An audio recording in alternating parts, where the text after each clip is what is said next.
राहुल गांधी और किसी राष्ट्रीय नेता के बीच चुनावी सीट बंटवारे को लेकर चर्चा का पता चला। गठबंधन में सीटों पर मतभेद की खबरें सामने आई। गठबंधन की रणनीति पर लोग बारीकी से नजर रख रहे हैं। इस स्रोत पर पार्टी स्तरीय प्रतिक्रिया मांगी गई है। एक वरिष्ठ विपक्षी नेता ने प्रधानमंत्री पर चुनाव में गड़बड़ी का आरोप लगाया और जल्द खुलासे का इशारा किया। विपक्षी नेता ने सीबीआई इलेक्शन प्रक्रिया की पारदर्शिता पर सवाल उठाए। सरकार ने फिलहाल किसी कानूनी प्रक्रिया का हवाला दिया है। एक राज्य में बस दुर्घटना और स्थानीय राजनीतिक जवाबदेही पर सियासी बहस तेज। नेताओं ने प्रशासन से जवाब मांगा और राहत कार्य जारी है। हादसे में घायल परिवारों को प्रशासन द्वारा त्वरित राहत पैकेज का आश्वासन मिला है। कांग्रेस सांसद ने एक क्रिकेट मैच पर टिप्पणी करते हुए कहा कि खेल और राजनीति अलग नहीं रखे जा सकते। विपक्ष ने इसे सांप्रदायिक रागनी बताई। सोशल मीडिया पर हंगामा बढ़ा और विधायिका में सवाल उठे। दिल्ली के एक बड़े नेता ने स्कूलों के हालात पर तीखा बयान दिया और कहा, माता पिता रोज डर में है। शिक्षा सुधार में नए वादे दोहराए गए। स्थानीय शिक्षक यूनियन ने विरोध में सभा बुलाने का ऐलान किया है। जम्मू कश्मीर के प्रतिनिधि ने हालिया आपदा पर केंद्र से विशेष पैकेज और त्वरित राहत मांगी। स्थानीय नेतृत्व ने उपलब्ध संसाधनों को बढ़ाने पर जोर दिया। प्रशासन ने सर्वे शुरू कर दिया।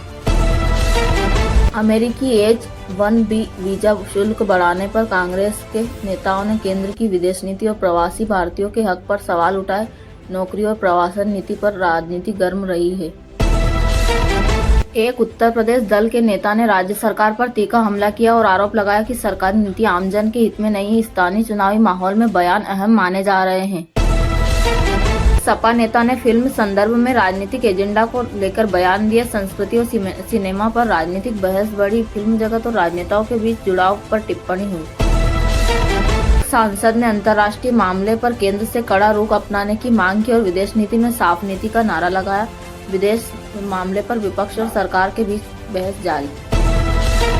नेता प्रतिपक्ष के दौरे को लेकर राज्य सरकार पर अटकलें और दूसरा पक्ष भी सक्रिय। स्थानीय प्रदर्शन और सुरक्षा इंतजामों में बढ़ोतरी हुई। राजनीतिक दलों ने सभाओं की अनुमति नहीं ली पर बयानबाजी।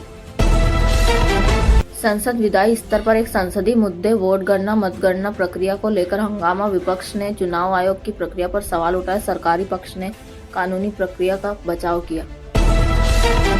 दिल्ली में आज 24 कैरेट सोने का भाव लगभग 11,214 प्रति ग्राम और चांदी 134 रुपये 90 पैसे प्रति ग्राम दर्ज हुआ। अंतर्राष्ट्रीय मांग और डॉलर की चाल का असर बना रहा। निवेशक सुनहरे आभूषणों के लिए बाजार रुझान देख रहे हैं। उत्तर भारत के कुछ हिस्सों में बादलों के साथ हल्की बारिश की संभावना है। कई प्रांतों में मानसून की विदाई के बावजूद बंगाल और कुछ दक्षिणी क्षेत्रों में वर्षा जारी रहने की चेतावनी है। किसान और ट्रेवलर्स सावधान रहे। सीबीएसई स्कूलों में मध्य वर्ग मिड टर्म परीक्षाएं चल रही है। बोर्ड ने अभिभावकों को डेटा सही भरने के निर्देश जारी किए और अधिकांश स्कूल 15 से 30 सितंबर के बीच परीक्षा आयोजित कर रहे छात्रों को समय तालिका की पुष्टि करने को कहा गया है।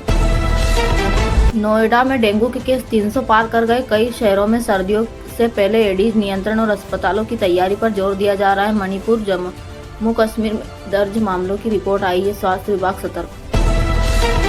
आंध्र प्रदेश के तटवर्ती इलाकों में 21 से 27 सितंबर के बीच अलग अलग जगहों पर भारी वर्षा और थंडरस्टॉर्म की चेतावनी आई। मछुआरों को समुद्र से दूर रहने की सलाह दी गई। प्रशासन अलर्ट और राहत तैयारी जारी। नेटफ्लिक्स पर आने वाली नई वेब सीरीज ने दर्शकों का ध्यान खींचा। आर्यन खान की हालिया प्रस्तुति और शो के प्रीमियर इवेंट की चर्चाएं सोशल मीडिया पर ट्रेंड कर रही। समीक्षा मिश्रित पर दर्शक उत्साहित। हालिया फैमिली ड्रामा फिल्म ने थिएटरों में शुरुआत के बाद मध्यम कमाई की रिपोर्ट की। कुछ दिन पहले रिलीज हुई हीर एक्सप्रेस का पहले सप्ताह के आंकड़े दर्शकों को मिलीजुली प्रतिक्रिया दिखाते हैं। ट्रेड एनालिस्ट बता रहे हैं कि फिल्म का चलन शहरों में सीमित रहा, जबकि ओवरसीज और छोटे शहरों में सुधरने की गुंजाइश है। समीक्षकों ने कहानी और भावात्मक हिस्सों की तारीफ की, पर प्रचार रणनीति और प्रतिस्पर्धी रिलीज के कारण कम ट्रैक्शन मिला। अगले सप्ताह स्कूल छुट्टियों के दौरान बॉक्स ऑफिस पर इसका असर देखा जाएगा। पड़ोसी देश में डेंगू के मामलों में तेज उछाल के कारण अस्पतालों पर दबाव बढ़ा। वैश्विक स्वास्थ्य एजेंसियां स्थानीय नियंत्रण उपायों की सलाह दे रही है। क्षेत्रीय सहयोग पर चर्चा चल रही है। ये घटनाक्रम अंतर्राष्ट्रीय स्वास्थ्य समुदाय के लिए चिंता का विषय बना हुआ है।